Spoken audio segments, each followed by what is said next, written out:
sabi niyo mga kababayan? Sa payag ni Lisa Marcos, sama-sama raw tayong babangon muli. May naramdaman ba tayo? Bumabangon ba tayo ngayon sa ating ekonomiya? Halos lahat ng bilihin ngayon ay tumataas ang presyo. Lalong-lalo na ang bigas. Kung may nangyari sama-samang bumangon, walang iba kundi ang administrasyon lamang. Hindi ang taong bayan. Sila ang nagpapayaman. Pero ang taong bayan ay hirap na hirap. You ran together, di ba? Sama-sama tayo babangon muli. Gagawin raw lahat ni Dayonior upang maprotektahan si BP Sara.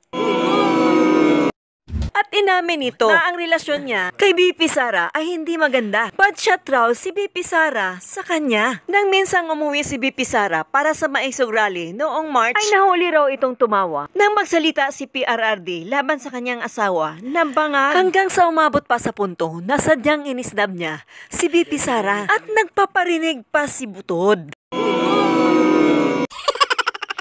Ito'y patungkol sa pagkahuli sa kamera nang ngumingiti si BP Sara habang sinasambit ni PRRD ang katagang bangag laban sa kanyang asawa. Masama na ba ngayon ang tumawa? Binusalan nyo na nga ang SMNI, bubusalan nyo pa ang mga vlogger, pati ba naman ang pagtawa ni BP Sara? Lo, napakadominante mo naman, madam. Tandaan mo, hindi ikaw ang nagpapasweldo kay BP Sara. Taong bayan ang naglagay sa kanya. Ang asawa mo ay hinatak lang ni BP Sara upang ito ay manalo.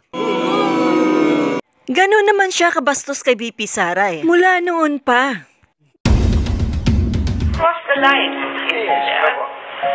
I was always kind to her. I'm really nice naman eh. Imagine a former president calling bangag. Bakit napikon ka? Kung talagang hindi totoo, bakit ayaw niyong mag-debunk?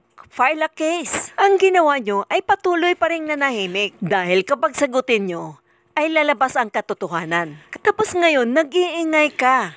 Nagpapaawa effect na naman. Kunyari, pa-humble effect si madam. And then when she went to Davao, Duterte said, oh, bangag, diba? So, and then the camera panned on her, tumatawa. So, syempre nakita ko, sabi ko, wow, man. Duterte, si Sandro yan, gusto maging prime minister, perpetuate themselves in power. Tapos ako, I would say, binibilang ko ngayong mga oras eh. Madam, we all know that the war started from your premises. Stop blaming Sara. Hindi niyo na kami mabudol uli. Bad shot na yan sa akin. Unless she says sorry or whatever. Maybe she will, maybe she crossed the line. Now, si Sara pa ang pinagbintangan nyo na kumaliwa sa inyo. Diba pinagkaisahan nyo si BP Sara patungkol sa confidential funds? Ni hindi nyo man lang pinagtanggol dahil ayaw nyo mag-prosper si BP Sara sa kanyang mga proyekto. Dahil alam nyo na si BP Sara ay isang tinik sa inyong plano sa pagtakbo ni Tambaluslos sa darating na 2028. Dahil alam nyo, ang survey ni BP Sara ay laging nangunguna. Kaya sa paghahanda nyo, ay siniraan nyo agad si BP Sara. Kaya natimbog kayo sa maaga nyong pamumulitika.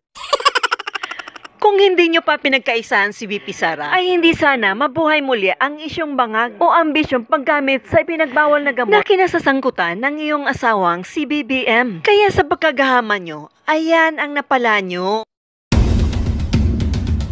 Dito inisnab ni Mrs. Lisa Marcos si Vice President Sara bago sila umalis patungong Vietnam at nagpaparinig pa ito. So, nandito ako. Normally, nag-usap kami. Ayoko. Tapos, sabi ni somebody went to me, uy, ang ganda mo today. Hindi, mukha akong bangag. Kumuna ko. No reaction. Hindi, bangag is the name of the, I said that bangag is the word of the day. No reaction. So, sino sa inyong dalawa ang walang pinag-aralan ngayon? Si Sara ay walang sinabi against you. Nagtitimpi lang yan sa pagkabidabidahan mo. Knowing si BP Sara ay napakatahimik at disente kumilos. Matapang ka lang kasi nasa teritoryo ka. Kaya mag-ingat-ingat ka. Kapag napikon si BP Sara, kawawa ka. Ang magtatay ay talagang hindi nag-uusap yan. Kaya walang pakialam si VP Sara sa mga sinasabi ng tatay niya pagdating sa politika. Kasi kusang lumalabas yan sa bunganga ni PRRD at hindi siya nakikialam. Very vocal si PRRD pag may tao talagang kanyang pinapatamaan. Lahat ng lumabas sa bunganga ni PRRD ay hindi scripted. Unlike yours na pati sa pagkahuli sa droga, lahat ay scripted.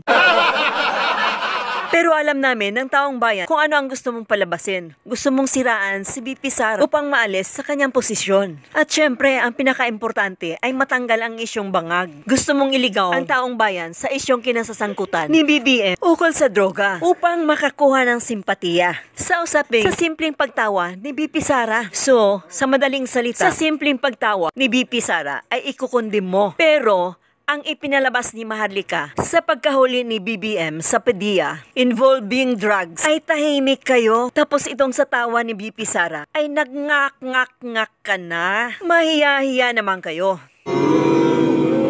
Tapos dito sa issue ni Amy Marcos ay napakatipid mong magsalita. O ibig sabihin ay hindi kayo magkasundo ni Amy Marcos dahil may ugali ka. Maybe you should ask her. I'm just the outlaw.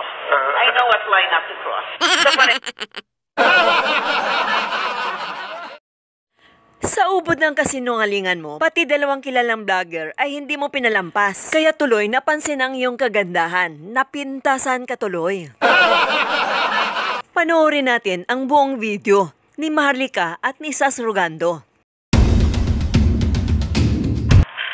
Rest ng sinabi mo, kasinungalingan, hindi ka mananalo dito, madam. Hindi ka talaga mananalo. Kasi kapapakitasan natin ng mga exhibit natin, di ba? Sinungaling ka, mula ulo hanggang paa, mula sa cuticle ng iyong mula sa cuticle ng iyong paa, hanggang sa dulo ng iyong na buhok na dapat mo nang ipa-hot oil. Madam. Sinungaling ka. Wala kang pakialam na pakasinungaling mong babae ka. Okay? Diba? You said sa amin, bring it on. Ang sabi namin dito, no? Well, it has already been brought in. Bitch. Kawawang Lisa Marcos, hindi na siya ginagalang. Yan na ang napala sa taong mapagmataas.